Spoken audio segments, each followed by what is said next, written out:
On va prendre la direction de Londres pour notre rubrique Sans frontières. Maintenant, c'est l'heure. On va retrouver Laura Kelmus. Bonjour Laura, qui a choisi aujourd'hui de nous parler d'un problème qui agace autant les papas français d'ailleurs que les papas britanniques. Oui, absolument, Laurent. Le problème peut paraître superflu, mais pour un papa, il est très compliqué de changer la couche de son enfant dans les toilettes publiques, puisque la plupart du temps, les tables allongées se trouvent dans les toilettes des femmes. Alors, il faut le dire, les mamans ont souvent l'impression que c'est une excuse. Il dit qu'il ne peut pas changer la couche de son petit, mais ce n'est absolument pas de la mauvaise foi, il faut le dire. Parfois, il faut faire preuve d'habileté pour changer la couche de son enfant. Et au-delà d'un problème sanitaire, cela montre qu'il y a encore du chemin à faire pour en arriver à une véritable égalité homme-femme. C'est ce que vous expliquent Alice Broga et Anto Filippi dans ce reportage. Accroupis dans un coin des toilettes, des genoux en guise de table allongée. Pour les pères, c'est souvent la seule manière de changer leur bébé dans les lieux publics. Une situation dénoncée sur les réseaux sociaux par de plus en plus de pères. C'est d'ailleurs devenu le combat d'Al Ferguson, un blogueur militant qui médiatise ce problème à coups de caméra cachée. Il y a un endroit pour changer mon fils? Oui, dans les toilettes des femmes. Ah, mais sa maman n'est pas avec nous, il n'y a pas d'autre endroit? Non, je suis désolée. C'est avec la naissance de son fils qu'il s'est rendu compte que seules les toilettes pour femmes étaient équipées de tables allongées. On voudrait avoir des espaces neutres, que tout le monde puisse utiliser, que ce soit les pères, les mères, les grands-parents, bref, que tous ceux qui s'occupent d'un enfant puissent changer sa couche dans un endroit confortable et bien équipé.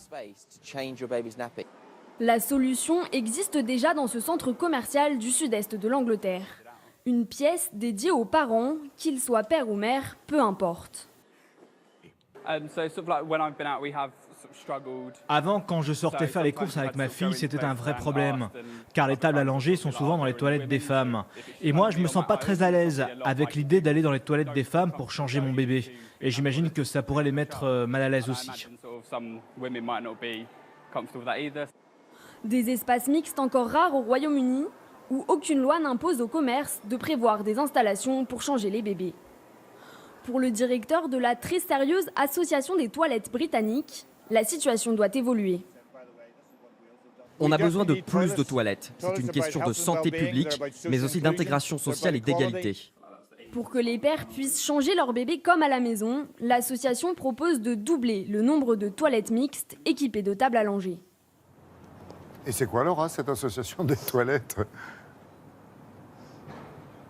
Oui, ça peut faire sourire effectivement, mais c'est une association très sérieuse qui s'assure de l'hygiène et de l'accessibilité des toilettes au Royaume-Uni. Et chaque année, d'ailleurs, cette association organise le prix des meilleures toilettes des Royaumes-Unis. Mais il faut quand même le rappeler que 4,5 milliards de personnes dans le monde vivent sans toilette. Cela représente 60%, environ 60% de la population mondiale. Et évidemment, vivre sans toilette peut avoir des conséquences dramatiques pour la santé, puisque ça va influencer et provoquer la prolifération des microbes dans les sols et dans les eaux. Et bien sûr, il peut y avoir des maladies comme la typhoïde et le choléra. Donc on n'y pense peut-être pas souvent, mais avoir des toilettes peut sauver des vies.